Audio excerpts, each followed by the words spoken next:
In the United States, there is a big shift at maybe not the leadership aspect, but I'm involved with California Society of CPA for many years, and we've been tracking, and Cynthia's on, she can jump in if she'd like.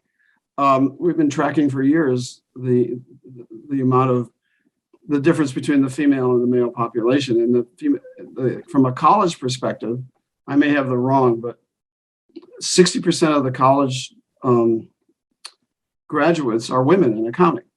And it's made a big change in the accounting world, and amazing. So, and I would imagine the legal world as well. So I would think that I don't know as it relates to other markets or other industries per se, but in the professional industries, women in medical field is changed dramatically in the last 20 years. Do you talk to organizations like that, or is it major companies or? Definitely, and I talk to organizations.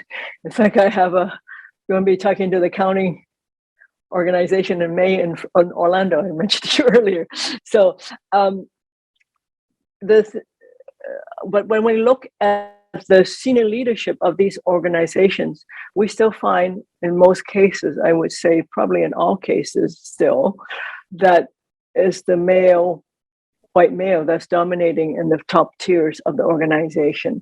So at the entry level, I think we've made great progress, but in terms of pay scale and in terms of senior leadership, those are not as equitable, if you will, as we would like to see it, because of nothing else other than, are we getting the best perspective, if you say best value that we can for that organization or for that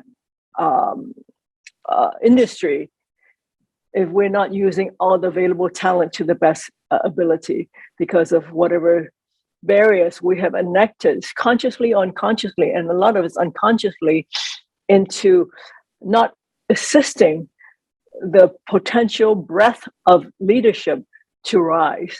So we hear and I see lots of perspectives of when they say, oh, we have more, whatever it is, fill in the blank, graduating in this particular field. But let's look at the senior leadership. Let's look at the feeder chain into the leadership. Is it really equitable?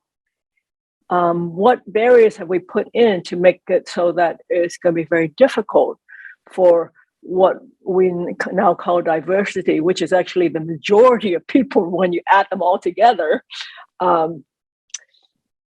What are we doing to inhibit and restrict them from being able to rise to the level to give all that they have to add value to the organization or to the industry or to the world? So it's a question that is a different way of looking at the issue. And then you realize, oh, maybe we're not as far ahead as we thought we are.